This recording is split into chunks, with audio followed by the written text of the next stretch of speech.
Chad, let's dive a little deeper on that, right? We like to share tactics in these conversations, and you were talking about resetting.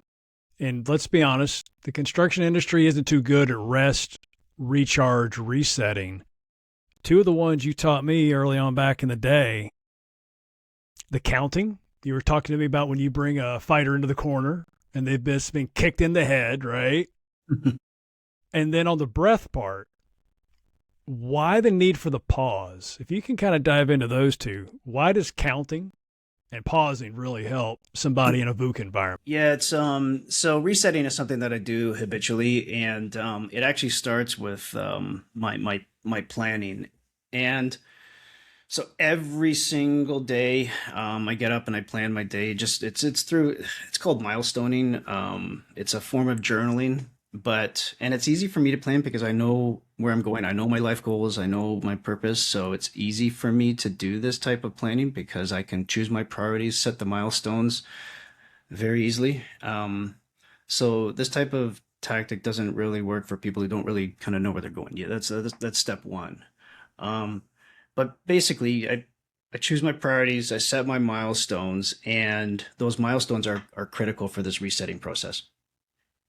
Just like you said, when we're coaching a fighter in between rounds, we've got 1 minute to get that fighter to improve or recuperate about 90% so they can get in and handle the next round. And we have to do many things. We have to get their heart rate down. We have to get them from their emotional limbic system into a calm and capable state where they can understand what we're saying. We get them to acknowledge how that last round went and where they are in the current situation, and then we give them one or two instructions so they can go out and execute a strategy under the pressure of the next round. So in that 1 minute, we go through the process of using breath work to get them to a calm and capable state. So there's different types of breath work to get different results, right? Like you want to like the simple counting to make sure that, like, I actually have to ask them a math question, because if they can answer a math question in between a round, I know that they can understand the instructions that are about to come. If they can't answer that math question, I continue with the breathing. So it might take 20 seconds, but I invest that 20 seconds just so they can understand my instructions. So how does this apply to us? Because we're not fighters, right? Or the people in the audience aren't fighters. Um, when I have, or when you have your milestones set out for the day, each milestone should be tied to a priority. And the milestone planning helps you stay disciplined to make sure that you're not getting distracted off of your priorities. But now the resetting is about endurance. So once you finish a milestone, you take that minute or two or three, it doesn't matter, and you use your breath work to relax.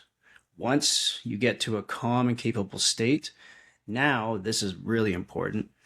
You acknowledge how achieving that milestone advanced you further towards your priority. So that is really important because anytime you invest effort into something, you get a boost of epinephrine. Every time I talk about neuroscience, I start to lose people, but No, just you're hang with safe here. yeah, hang with me here. Just think about, like, every time something is required, boost. Just think about like adrenaline just boost in your brain. And it's a great thing because it makes you think better. It makes you take action. You're more effective. However, there's a point of failure to everything. And if you do one milestone, then two milestones, and three milestones without resetting, without doing what the fighters do in that 1 minute, what happens is your epinephrine levels get so high that they reach a point of failure, your heart rate stays up, you start to sweat, you start to feel the impact of critical stress, and now your endurance plummets. Like, no fighter is going to do 3 rounds altogether without resetting. And that is the exact same thing when people go from back to back meetings and they just keep going and they don't take the time to reset. that epinephrine levels go so high, they go back home, they're in a bad mood, they're extra dehydrated because their brain was on overdrive, just constantly dehydrating themselves. And that's when you go back and you snap on your family. Like you kept your shit together with customers all day, but then you go home and your family becomes a punching bag. Not literally. I mean, you become a prick. So resetting is all right, I've got all my milestones.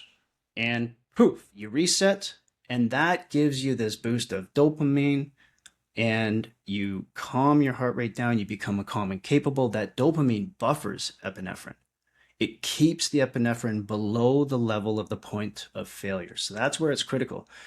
We use a tool at Plexus to help every single employee do this. Every employee has to do the milestone. They get on our tool, they plan out their priorities, they plan out their milestones, they look at what is going to stop them from achieving things, and then they strategize around that in advance to make sure that they are doing this properly. And then every time they complete a milestone, they go in, they acknowledge it, and they take time to, okay, I got this done. All right, awesome. I'm moving myself and I'm contributing to my team's efforts. This is awesome. Then you go on to the next one. That's what gives you the endurance. So it's a combination of breath work and acknowledgement.